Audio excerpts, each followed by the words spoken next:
I'm Craig Slate. And I'm Edward Todd. And you're listening to The Fresh CrEd. Live from the Global Produce and Floral Show in beautiful Anaheim, California. There's a bazillion windows on this beautiful Anaheim Convention Center where we are. Palm trees. It's gorgeous out there. Yeah. Kind of wish I could be out there.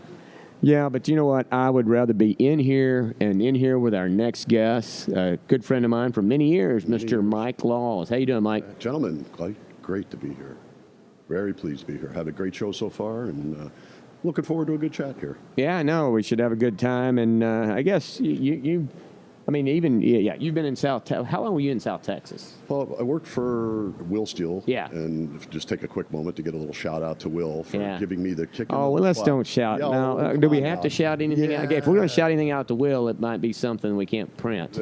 So. I'm not going there. But I give him a lot of credit for pushing me, giving me the little Texas boot in the butt, and getting involved in this industry in the first place. So every time the opportunity comes up, I kind of like to pat him on the back for that. Yeah. All right. So that's going to be, so I don't want to, because that is exactly where we want to go with this, but let's hold that thought. Yes, sir. Because, first and foremost, look, we really want to thank you and Laws Logistics for, supporting us, supporting the show. These guys are one of our sponsors, really, really generous and appreciative for you. Real quick, Laws Logistics, what you guys got going on, what you up to over there? Well, Laws Logistics essentially works with a produce growing community to help them in strategic planning. So while your logistics team, and you and I have had this conversation before, for sure. While your logistics team is working tactically, they're getting things done, they're delivering stuff, they're filling orders, the strategic part typically isn't addressed. Right. And that's what we do. So we work on that 2, 3, and 5 year planning. So when you know what you're going to plant 2 years from now, you know in talking to your customers what the fulfillment needs to be 2 years or 3 years from now. But in a lot of companies, the logistics part isn't planned concurrent with that. So that's a lot of what we do, is to help companies do that part of it. And then just very briefly, up until the first of this past year, we also had a 3PL operation. We acted as an agent and did some work with a group of customers, and all specific to produce, and provided 3PL services. And in the first of the year, we made an agreement with Sunrise Logistics, based in Ephrata, Pennsylvania, part of the Four Seasons family of companies. Yep. Very value-based, high-service company with a much greater portfolio, and they absorbed that business. And that's been a great ride. I really have enjoyed working with them, again now, more on a strategic level. And the fun part about that is I'm not talking in the middle of the night on the phone anymore. Oh, my goodness. 40 years, fellas, I've been doing this, right? Wow. So I got to park that. It was kind of when I got in my 60s, it was an opportunity to take a step back and work on. There was logistics 40 years ago? It was the early days. It was the. Was that before the wheel, maybe? Or yeah, after it could be, before the wheel, exactly. Craig and I remember that. Yeah, I was going to say, I'm not that far off. I remember the wheel, and when it first came out, I was pretty impressed. Yeah, we all got excited. I missed the fire invention. I was a few years after fire. Yeah, well. So, but no, that's awesome. And then that group, I know the guys at Four Seasons. We work with Sunrise Logistics as well. I mean, that's just a good group of people up there in Ephrata. Yeah. So we're excited about that part of it and what that journey will look like going forward, for sure. No, for sure, and logistics, and like you said, you and I have had that conversation, and we're a customer of you guys, and I can tell you, you're right. Quite often, that's the part that a lot of us don't look at, and then we regret it when we're in the midst of all that other planning, and we did take care of the logistics piece. Took a lot of people by surprise when COVID came in and the supply chains got disrupted, and they went, "Oh my God, how come we didn't have a plan for this?" Yeah, exactly. Yeah, but has the truck to load ratio or the capacity overall, is it improved? Is it improving, I guess, from your perspective, or whatever the metric is, right? It's a loaded question. Okay.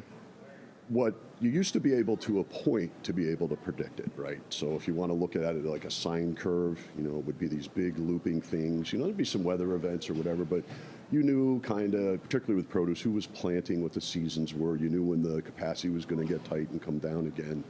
But like so many other things now, those curves aren't like this. They're like, like it continues to do that because there's so many outside influences that happen. So the truck rates, as you painfully know, Craig, went $6 a mile 18 months ago. People were going, I need a truck, I got to do this. And the truckers went out and ordered a lot of trucks. And then the volume went down. So you're going to see 3PLs, asset-based companies are going to back off a little bit, or maybe just decide not to do business anymore. And it's going to happen quickly, and it's going to affect it. So right now, rates are down, to your question. And I think it's going to stay that for a little bit, but that's also kind of runs side by side with the way the economy is. And we tend to forget that. You know, the economy and the GDP affect the transportation directly. Fuel pricing for sure, right, as well? Yeah, that's been a real thing. And sadly, the market's not absorbing the fuel right now. You know, the trucks have to keep moving. Even if they're not making any money, they have to make their payments. They've got to keep moving. That's the only way they make their living, and they're absorbing the fuel costs, and that's going to put some of these small guys out of business pretty quickly. Do you do much with California-based firms? A bunch. Really? Yeah. So as I drove around from LAX here and saw the prices of Did you diesel. see a 7? I drive a diesel vehicle, and I saw a 7. Yeah. And it's definitely a lot different in South Texas, and I was very thankful for that because I can't even imagine. What is South Texas, just out of curiosity? What do you mean? Gasoline or diesel prices? Oh, boy. It was sub $4. Oh, my God. Seriously? Yeah. Wow. Good to have a refinery in your state. Well, and a few less taxes. Yeah, there's certainly that. Yeah, but sure. But no, it's great. I mean, and so I'm gonna make an assumption here. I'm gonna make a leap. Okay. Laws, logistics. I would say you're the founder and owner. Chief Cook and Bottle Washer. You're the whole bailiwick, right? So my son Nick, who is a recent graduate of the University of North Florida and has a degree in transportation and logistics. Okay. He's also the smart one in the family, so he's got another degree in economics, which made his mother very happy. Right? We have hopes that he will not be talking to truck drivers in the middle of the night the rest of his life. He does work for me as well. Now, he's gainfully employed by a steamship company in the ground transport division. But during college, he did work, and a number of his friends that were taking courses with him did some work.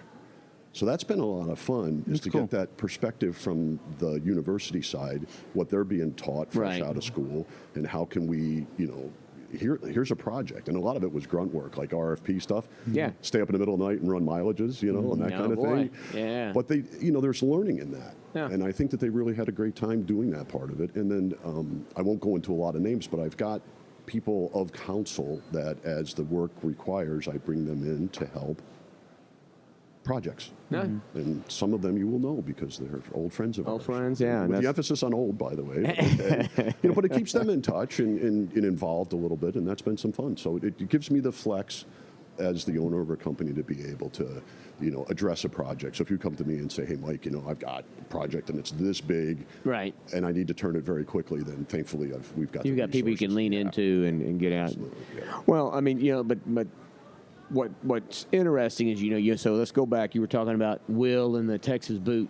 Okay. So now, you're not originally from Texas? Oh, no. No, that's what I thought. So born in Philly, raised in Chicago. Yeah. I mean, it sounded a little bit like a North Texas accent, but it's not the North Texas that I know. Yankees stamped on my butt. A little further north. Yeah, a bit further out for sure. Yeah.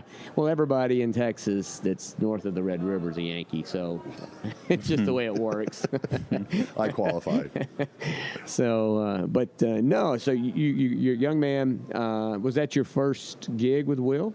Yeah, it was. And at the time, if you recall, it was Frontera Fresh Logistics. Yeah. And the trend, particularly during the mid-2000s, was the growers looking to capture that extra margin by bringing the logistics in-house. But if you decide you're going to expand in other directions, how far out of your lane as a produce grower do you want to go? Right. And that's where the discussions of the conundrums are. I had a meeting with a rather large brand name grower this weekend that has an operation and question whether or not it made some sense to continue it on for them. So, gotcha. But that's what I did with Will, was that I ran the logistics department for him. We built out Frontera Fresh Logistics. We did a lot of consolidation because the product line lent itself to that LTL consolidation. Yeah. And it was a great deal. But it ran its course like so many other things. So along your journey, right? I mean, that's kind of, for like we've talked, and I kind of repeat this, but it's always good context. The show is really about, folks like yourself, right? You went on a journey, right? You had Will was an influencer, right? Absolutely. And, and through that, next thing you know, you're out moving from Texas, moved to Florida, starting your own business. But along the way, I believe you were also a United Leadership grad. Is that correct? That's correct. All right. Class 15, rock and roll, baby. Class 15 for you. And just to remind everybody, I'm class 4. Yeah, well, I'm close. And, people think I'm joking when I say that you really... The line that you had to go through to get in was far different than the line. The line for me was like, hey, we need you to come serve on this, and can you come serve? And then all of a sudden, you guys are having like 300 and 400 applicants coming in. So it was pretty competitive, and I got lucky because they didn't see my picture. So if they'd seen that, I'd be out totally. Yeah. Right? You're a very handsome man. The face for radio is what it is, right? But yeah, so it was that was a great journey. Again, that was Will, who kind of prompted me to get out and get involved and make the application. And I think what I heard afterward was it was based on the strength of the written application and the fact that the logistics community wasn't very well represented inside those groups previously. Right. So I can tell you in no uncertain terms that out of our class of 12 that I have done meaningful business with 10 of them. And that's just awesome. It's an amazing thing. So Jason Hollinger is the president of Four Seasons Produce. I know Jason. Who bought company. He's my classmate. I didn't realize he was a leadership grad. Same class. I can run the list for you. It's amazing. I'm doing business currently right now with 5 of them. That's awesome. So the network opportunity is just I can't speak enough about how supportive it's been for me. And if I've got a problem, anybody in that class I could call at 4:00 in the morning. Yeah. And I think the opportunity to for lack of a better term, give back, but it's also as we get along in our careers, our obligation to help others along, if you will. You mentioned Will. It just dawned on me that he was heading up the grower shipper board, and he, brought me on at one point, and I learned a lot and serving in other committees and other capacities.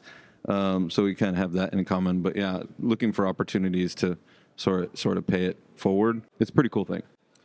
I feel 100% that way, and a lot of it has to do now, again, at a certain point, that I'm embracing the role as a mentor and working inside Sunrise Logistics with that group of very young people. So I've been told there was a leap of faith I took that you're going to come over and transition your business into this company, and you're going to hand it over to a group of 20-year-olds. They've been amazing. And that opportunity to watch them move, but also to teach a little bit. And I've been working with my son in his class and those things. And now I started 2008 on the Supply Chain and Logistics Council. What year are we now? 2023? Still there. And watching the people go through and the younger group of folks that are coming in and the way that people have now turned to me for advice. Right. I will tell everybody that's listening to this is that you can call me anytime about logistics advice, anything you want to talk about, because I feel, to your point, that you have an obligation to give back, and it's also good for the soul. Yeah, no question. It is. Yeah, I would concur with both of you guys on that for sure. And you mentioned the leadership, or we talked about the leadership. I mean, for me, and sounds like for you too, it's single-handedly probably the best thing for my career was that class. It's a game changer, and I think the biggest takeaway for me there is that I realized I walked away from an understanding that I was competent. Yeah. I was reinforced to the fact that, hey, I got this. I can do this. It grew my confidence. Public speaking, presentation in big and high pressure settings. Think retail, right?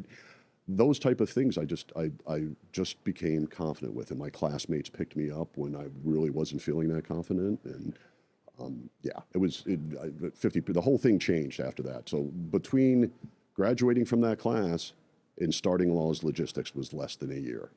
No kidding. Yes, sir. I did not realize that. Yeah, I mean, just the relationships by themselves were invaluable, right? And the people that were in my class and that I, that number one was by itself great. But yeah, it's just the network that came from that, expanded out of that, and just the things that allowed me to progress forward.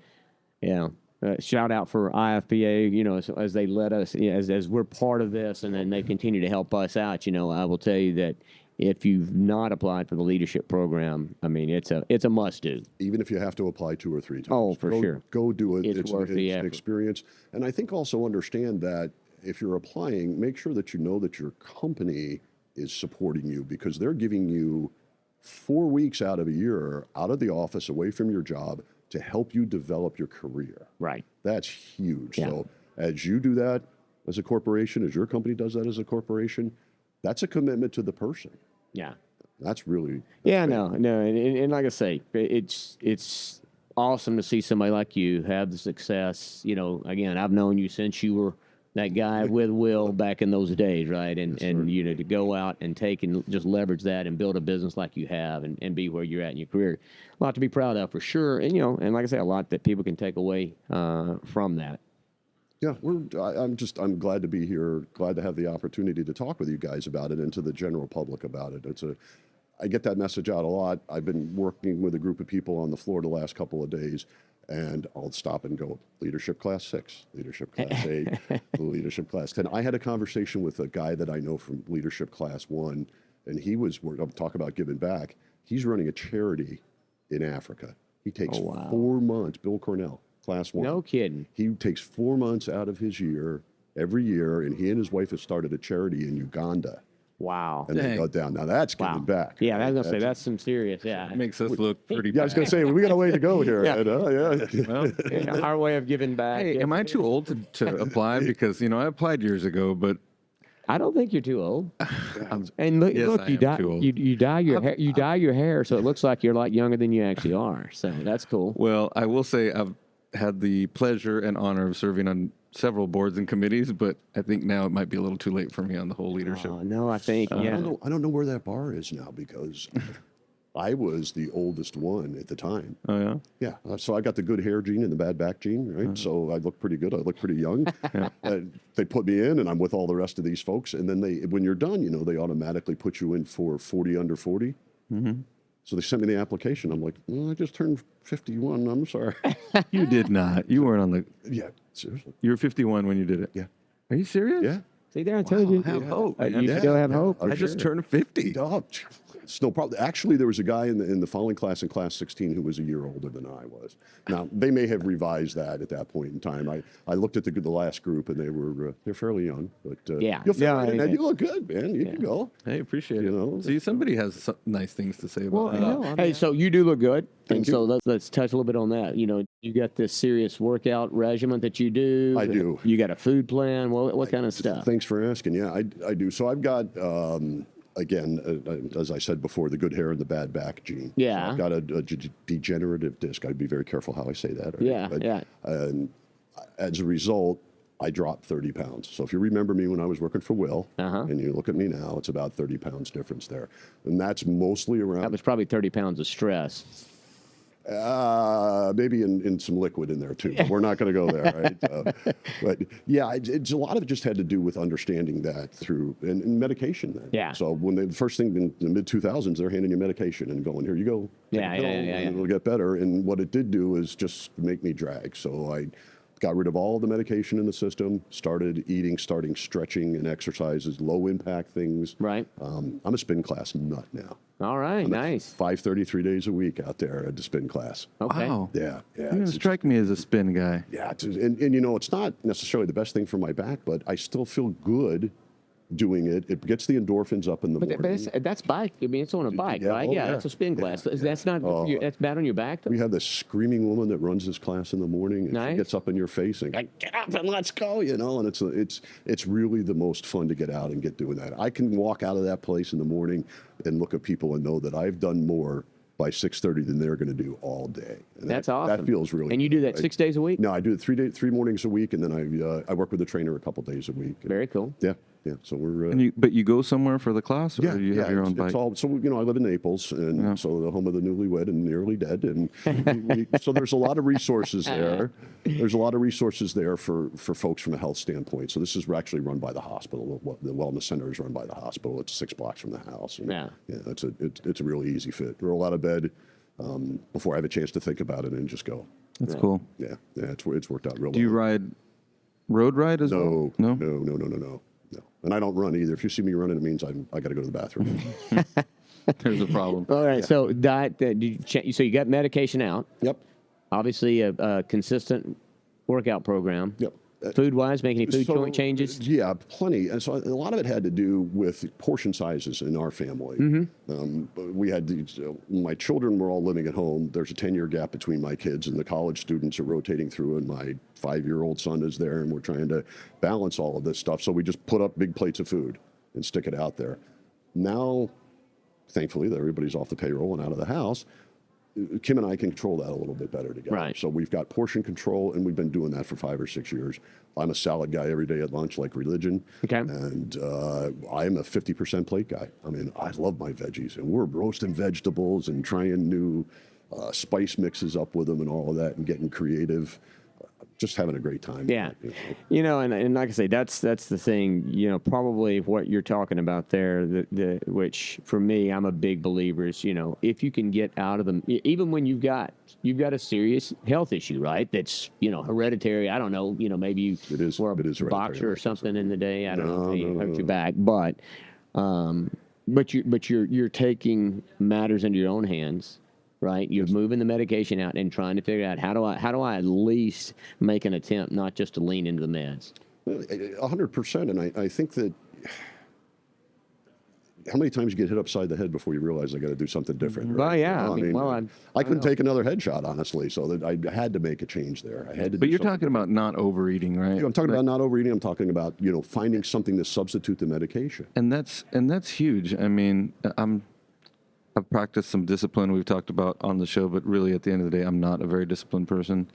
But I can honestly say since I started paying attention maybe 4 years ago, I can count on one hand the amount of times I've overeaten to where I feel miserable, uncomfortable. And it used to be just a regular thing, right? I mean, I have a joke at home. It's just a meal. There'll be another one, in a few hours. Like, it's not that big of a deal. Right. So it's just a mindset. How do you balance that, though, with our industry and the celebration of food and what we've learned traditionally from our families over the years? That was the event. Yeah. So how do you? That's the key, is to try to continue that tradition, but do it in a healthier way. And I'm feeling really good about what we're doing in our family with that, in terms of how we put the plates together, how all of that balances, but to still make it a celebration. Yeah. And of course, we throw some wine in too. So. Oh, yeah. Example, I was telling Greg for that's my kind of health regimen. Thanksgivings, a few years ago, we agreed at our house that we would throw out all the old casseroles and all that stuff and just veg. Like, it's not sweet potato casserole, it's sweet potatoes. And it's not. Oh, no kidding.